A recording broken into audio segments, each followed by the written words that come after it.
We've received quite a bit of interest in my free to be workshop, so to that effect, beneath this video is a link that will give you a description for the workshop, and we've also included a special discount. So if that's something you would be interested in, I would invite you to click that link, and I hope that you would find the course to be quite beneficial.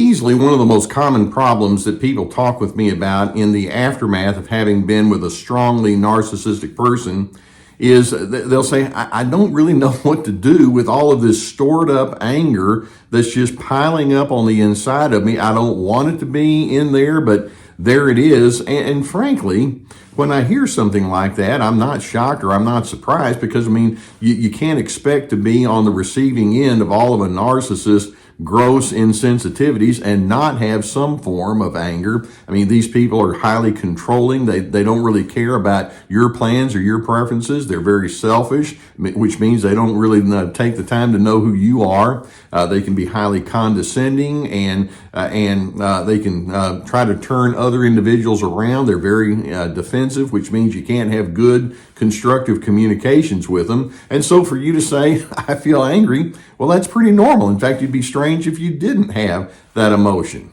And then to top it off, when you do have anger, you might turn to people like myself who will say, well, there are some healthy ways to manage anger, assertiveness and boundaries and things like that. But you know that even as you attempt to put that kind of mindset into play, you're still limited there, because the narcissist is only going to receive a certain amount of your words, probably a pretty low percentage of your words, or you're limited in them making any kind of healthy adjustments. And so that has its frustrations for you. And then you have the hurt that goes along with that anger. And that hurt is something that just can linger for a long time, just simply because you can have various triggers that remind you of what happened. You can have feelings of futility as you engage with individuals and they just don't seem to understand you.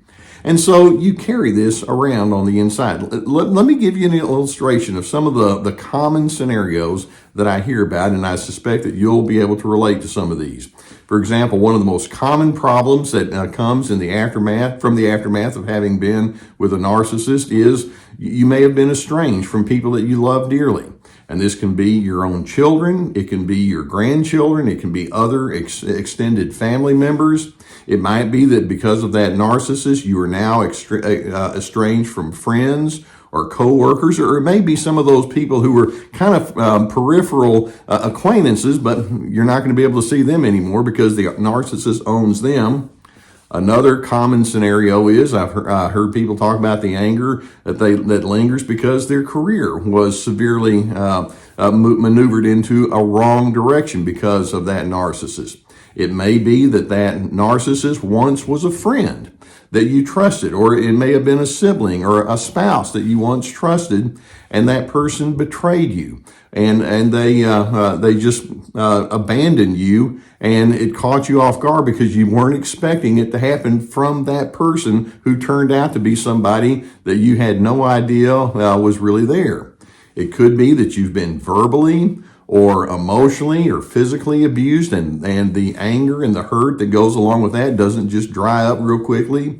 It may be that after all of the difficulty you've had with that person, you find out that to other individuals you've been lied about, you've been on the receiving end of the smear campaign. That creates anger, and it stores up on the inside of you. Now, there are multiple reasons that anger and the accompanying hurt and pain is so difficult to purge. First and foremost, one of the reasons is the treatment that you've received is just grossly unfair. How many times have you said to yourself, this just isn't fair, especially when you know that narcissist is so deeply flawed and they're seeming to get away from it, and you may have your flaws, but it's like, I'm not nearly as bad as that person, and when you try to weigh the scales of justice, it doesn't add up. Or another reason that the anger can linger is that that unfairness continues on. And by that, I mean, sometimes you find out when you think the relationship with that person is done, they're not going to let up. They can still do things behind your back to turn people against you, or they may have hindered your financial capabilities. And sometimes the lingering effect just goes on and on. You know, the proverbial gift that keeps on giving, except this is one I didn't ask for. And then in addition, another reason that the anger can linger is you can carry all sorts of emotional scars in the aftermath. And by that, I mean your exposure to that narcissistic person may have taken its toll on your self-esteem. You may have some doubts about your own legitimacy. You know, do I really make sense? Maybe that person was right. Sometimes you just have such a deep sense of embarrassment and futility that you don't want to face other individuals. Sometimes you have loneliness and confusion as you ask yourself the question, who's going to understand what I have to say? I mean, I don't even have the time to explain it to everybody anyway.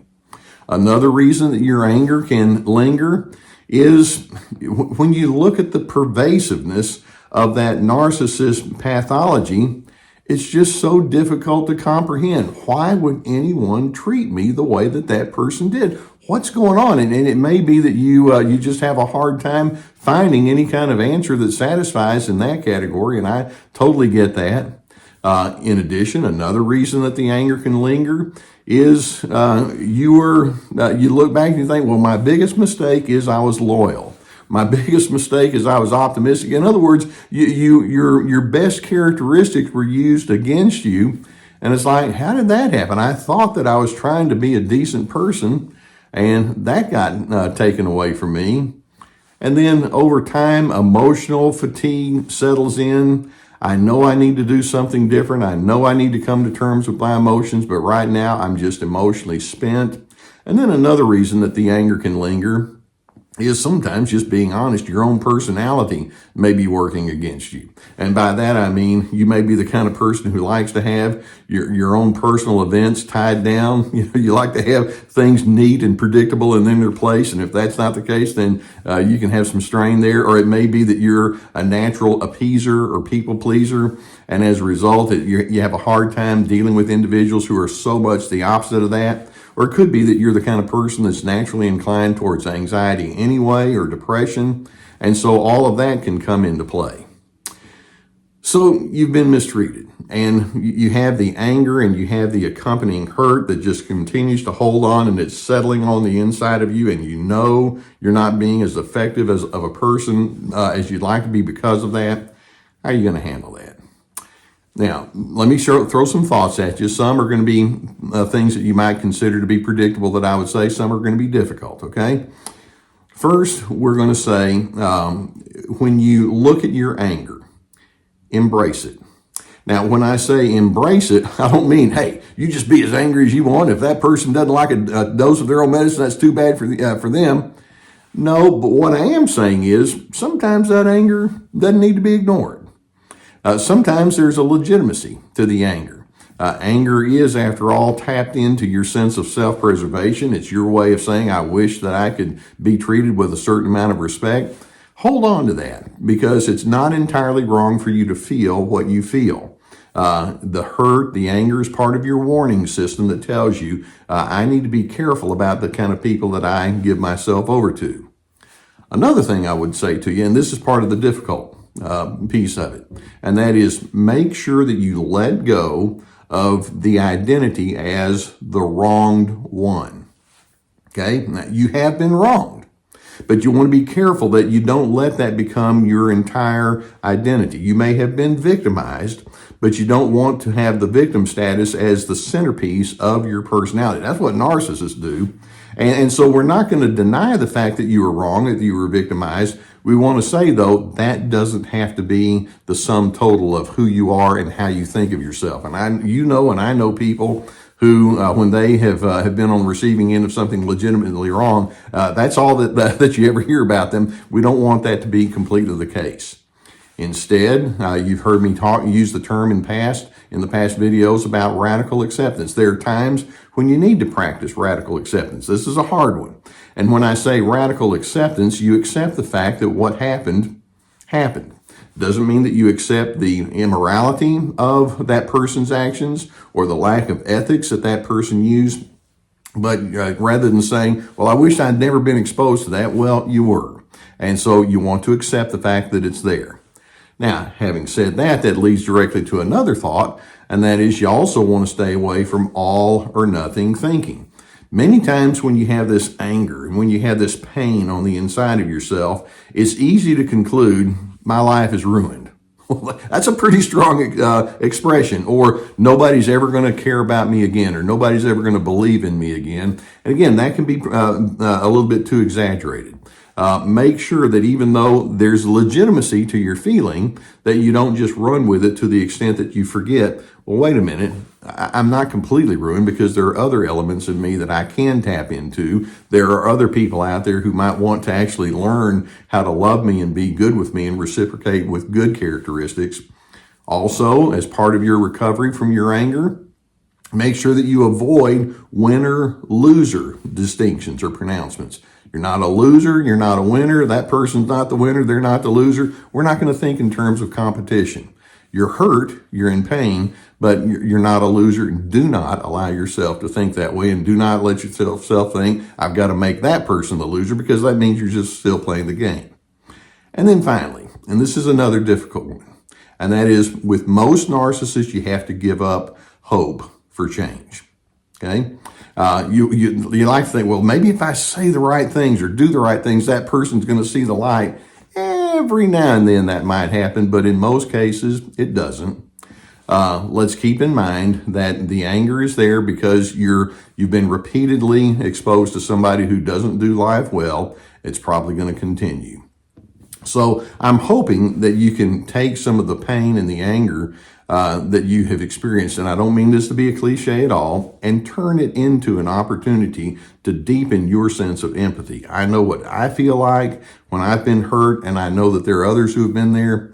I'd like to be a giver of comfort to other individuals, and then ultimately, I am not about to let a troubled soul determine who I'm going to be and what my future is going to be. And that's the ultimate way that you deal with your anger. It's a matter of saying, I have higher priorities, kindness, goodness, respect, and dignity.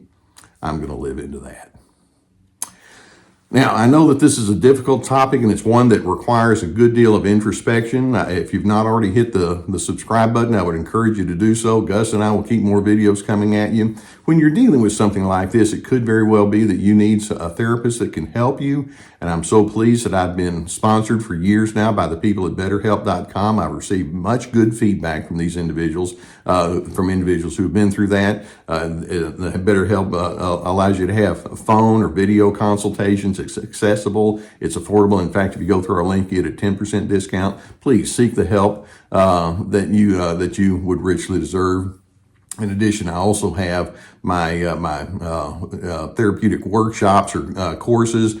We have the classes. It's like signing up for long-term classes where you have multiple videos and written documents, Ready, Set, Connect, about making good connections. This is me about establishing your boundaries, free to be finding yourself despite the controllers. We also have my webinars that have been presented that you can still purchase, my podcasts, the website with many articles. We also have my books and plenty of resources.